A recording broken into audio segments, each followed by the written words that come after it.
Hello, hello. We are your host of Positive Voices. I'm Leah Henry. I'm Malachi Stewart. And listen, you're probably listening to our podcast right now, and there's a lot of words you're hearing that you might not know, and there might be some general questions. So Malachi, listen, I'm going to put you to the test because, you work in this space, and listen, there are things that, there are things that I don't know. There are things that people might know. And listen, there might be somebody who's negative today and could be positive tomorrow. So if I was in that position, I got questions, right? Awesome. Okay, you be a new positive. I'll be your care navigator / adherence specialist. All right, let's get into it. I got notes. Okay. All right. So something I hear you say a lot, or we talk about a lot in this podcast, is adherence and retention. So what does that even mean? So adherence refers to taking your medication. Okay. Adherence is usually to your medication regimen. That just means whatever your provider prescribed for you, taking it the way it's prescribed. Usually we like people to take their medication, for example, the same time of day. Some medications require you to take them with meals. So you want, those are all things that fall into adherence. Okay. When we talk about retention, the full term for that for us would be retention in care. Okay. Retention just means that you're going to your appointments. And not just the appointments that directly are related to your HIV, but appointments that are related possibly to comorbidities. That just means other things that you have chronic diagnoses with that relate as well. Okay, we can't say that word, comorbidity. What's that? Yeah, so a comorbidity is just another chronic diagnosis. For example, diabetes would be a comorbidity. Gotcha. If you have HIV and diabetes, comorbidity. Gotcha. Okay. Yes. Educate me. Educate me. Okay. So let's talk about undetectable. Yeah, sure. So undetectable refers to, basically it's just saying that the viral level. So we know that the virus lives in the bloodstream, right? Yeah. So when we say things like viral load, these are tests that are actually determining how much viral load or how much of the virus is in your blood. And so when we say it's undetectable, that means that the level of virus is so low that it's not able to be detected by that particular lab test. And so that has moved around over years, right? Okay. I have worked in the field long enough to, I believe, I've been HIV positive long enough to remember when undetectable meant under 500 copies. And so we say copies, right? That's an amount we use per amount of liters of blood, right? Right. So 500 copies used to be the test. As technology has advanced, we saw that become under 100 copies was undetectable. And then when we moved now to a place where under 20 copies is undetectable, that's when the CDC moved us into a space where they, just a few years ago, was able to say that if you are undetectable, meaning that you have low level of virus, you'll probably hear your provider say things like low level viremic or low virology. Those are terms you might hear around it. Those things just mean that once you are undetectable by today's standards, which would be under 20 copies, that the CDC recognizes that you are not able to transmit. Important thing to know about it, the lower your viral load, or the lower the amount of virus you have in your blood, the lessen the chances are that you'll pass the virus on to someone else. Okay, and with that being said, though, let's just say, I've been positive for quite some time and didn't know, right? Does taking the medicine constantly reduce it, or is it dependent upon I guess because my caveat is okay, so I have this virus. When you are immediately exposed, is there a certain amount of copies that are in your blood just upon exposure? Yeah. Or can you get it and your copies be low? How does it work? Yeah, so everybody's body is different, first of all. Okay. Typically, if we're just giving a general, when people first come in contact, we call it seroconverting. So that process of going from being negative to positive, people usually experience viral loads in the millions. Wow. Okay. So that's why you'll typically have experiences. I know for me, I remember seroconverting because I thought I had a flu. I just woke up one day and I was so sick and I was throwing up. That may not be the case for everybody, though. Yeah. But we typically will know. And so how we typically know when we're doing tests is if a person for example, if you tested positive tomorrow and we tested your viral load and you had a pretty sustained amount of virus, let's say maybe 100,000 copies, we would say, okay, this has probably been a while. This is not a new contracting, because typically when you first contract, the virus is running buck wild. It's in your body and it's pop locking and dropping. It's doing its thing. It is making copies. That's what it's trained to do, right? Yeah. It's like, I'm going to make as many copies of myself as I can and spread myself. It's a smart virus. Yeah. And what the medication does is it's an antiretroviral therapy. So the ARVs that you'll hear us say come in, and they are coming to whoop behind. They are come into like chop necks, it's coming to kill the virus. HIV is really smart, right? So when it realizes that your body is now conditioning itself to just, you're taking the medication every day at the same time every day, your body is now knowing it's in prime optimum like space to be able to fight the virus. The amount of virus that is still alive will go inactive and hide behind organs and do things. So your body is essentially working as if you don't have HIV. Right. And so that's what we get into when we see undetectable. That's what long-term looks like. Long-term not taking antiretrovirals. This is why taking your medication is important, is because your body is fighting that by itself. So the CD4 count, that's the amount of white blood cells. That's how much like we have, how we measure our health. Typically, and everybody's body is different. This can vary based upon age. We typically look at healthy CD4 counts between 500, and 800. Young people tend to be, you know, on the higher side. Comorbidities, you know, other health conditions, other immunocompromising conditions can, you know, affect that. But those are like healthy ranges.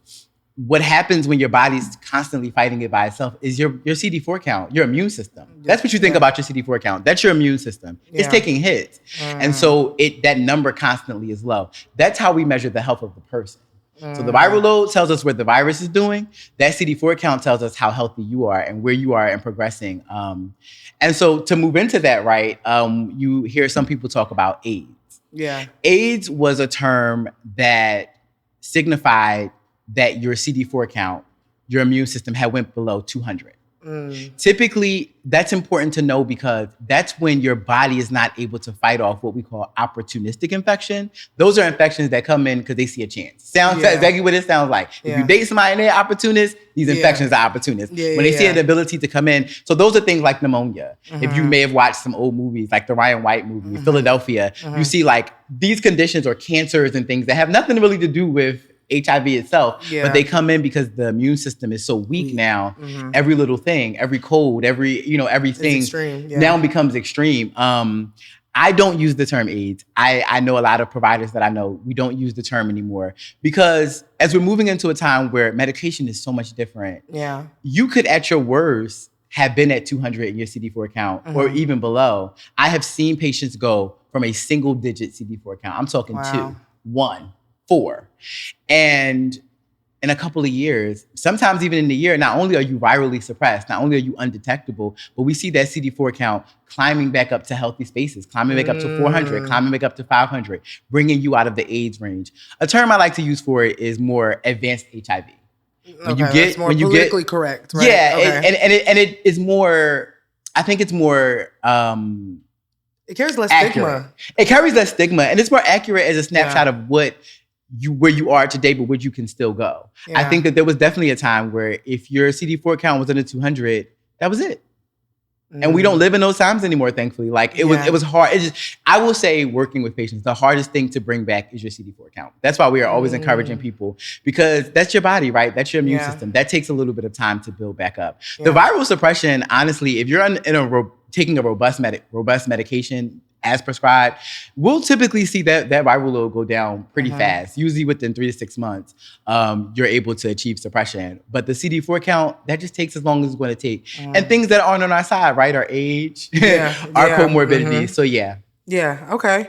All right, that's good. And you started hitting on all my list. Okay, now there's something that I do want to discuss because I've heard people say things that I know from working with you and working on this podcast is not true. Let's talk about PrEP, okay? Because I've literally heard my heterosexual cisgender friends say biological women cannot take PrEP. And that's not true. So give me a breakdown of what PrEP is, who it serves, and what it is. So PrEP is a pre-exposure prophylaxis. What does that mean? PrEP is something that you take to prevent HIV. How it works if you were to go into a clinic, I can tell you at DC Health, and I feel confident that most clinics in the counties work this way. You come in, we'll take a test, we confirm, preliminary that you are HIV negative, and you continue to come in and get tested every 3 months because we want to make sure you're negative because some of the same components in antiretrovirals are in PrEP. So if you were to seroconvert or you were to become positive and be taking the medication, that could cause harm. So it's important to stay on top of those appointments. Wow, okay. But we'll continue to give you the medication. You take the medication every day, preferably at the same time. And one pill a day is able to prevent HIV.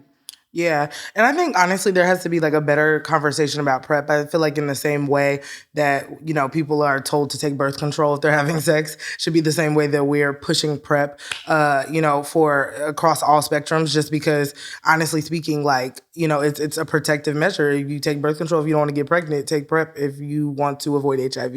I think it goes hand in hand. So I'm glad you said that, and it's for everybody. For everybody. I want to speak to that. Regardless of the gender that you were assigned at birth, regardless of your sexual orientation, PrEP is for everybody. And I think that it's a very personal decision. It's something that people have to decide within themselves if that's something they want to do. But for those people who, say, I don't know if I can take a pill every day, if you seroconvert, if you become positive, we'll be asking you to do the same thing. So that's just something to consider. Ooh, just something to consider. Okay, that was tea. Listen, that is not a lie. And on top of that, the reality is it's a part of the protection process, right? Like if you're truly talking about protecting yourself, that has to be on all fronts. If PrEP had been out 14 years ago, I would have taken PrEP. Yeah. I would have taken PrEP. Yeah. Yeah. The things you learn. And then on the alternative, what is PEP or PEP as some people call it? So yeah, PEP is a post-exposure prophylaxis. And what that means is it's something, think of PEP. Some people call it PEP. I call it PEP. Think of it as something that's more episodic. Say you go out, you have a wild night, the condom breaks. You go out, you did not use the condom, you notice some tearing, because things like tearing makes us more susceptible to sexually transmitted infections or diseases. So yeah, if you feel like you have a sexual contact with someone, they tell you that they are HIV positive, regardless of viral suppression, you don't have access to these people's labs, child. Yeah.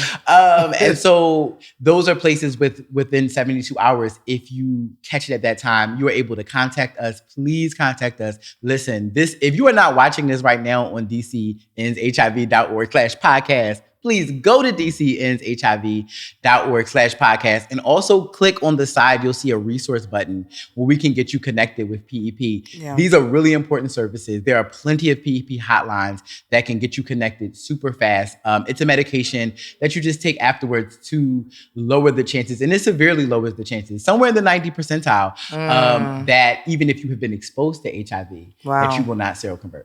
Wow. Yeah, no, that's critical information. I want to go back to the medicine thing. Some questions that I have is about like undetectable and then untransmittable, right? So if somebody is undetectable, does that mean that they can't transmit HIV? Yes. Okay. If someone is undetectable, we call that virally suppressed. That means that they cannot transfer the virus. But it just means they can't transfer the virus. There are a lot of other STIs out there. So I would never sway any person. Listen, have the sex that works for you. Do what works for you. Yeah. If condoms work for you, great. We have them. We are happy to send them to you. If it doesn't, but make sure that you're making choices. Harm reduction is all about making choices that work for you and reduce the most amount of harm. So be cognizant of the information, and that's critical in being able to make those choices, right? So knowing, yes, it does prevent if a person is virally suppressed, and that's also where adherence comes into play. Being able constantly taking the medication, because changes in adherence to the medication changes being undetectable. It changes whether or not you're still in a place where you can't pass the virus on. Yeah, that's good information. Okay, my last question. I hear you say all the time, DOT. DOT. Okay, so DOT is my favorite thing. It's the thing as a case manager, as an adherence specialist that you love to do and never have time for. So DOT is directly observed therapy. In some facilities, they require a nurse to do DOT. We do DOT for several reasons, right? Directly observed therapy is just what it sounds like. It is us watching you take your medication. Okay. DOT is a general term. So this isn't just for HIV. I worked in the front lines in the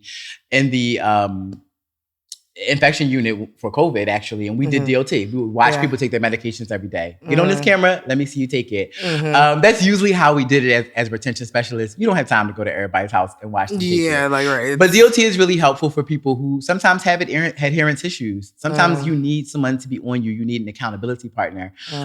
So people, will have their clinicians or have a care specialist kind of watch them take the medications. Again, some people who have insecure housing situations where we have to house the medications for you, we will allow you to come in and take the medications. If you are having trouble with adherence, DOT may be something to talk about with your providers. It's a good way to just have someone, keep a marker, keep a check on like us taking the medications and make sure you're taking it not only every day, but hopefully at the same times every day. And the way it's prescribed, if it requires medication requires food with it, just making sure that you're taking it in ways that are best.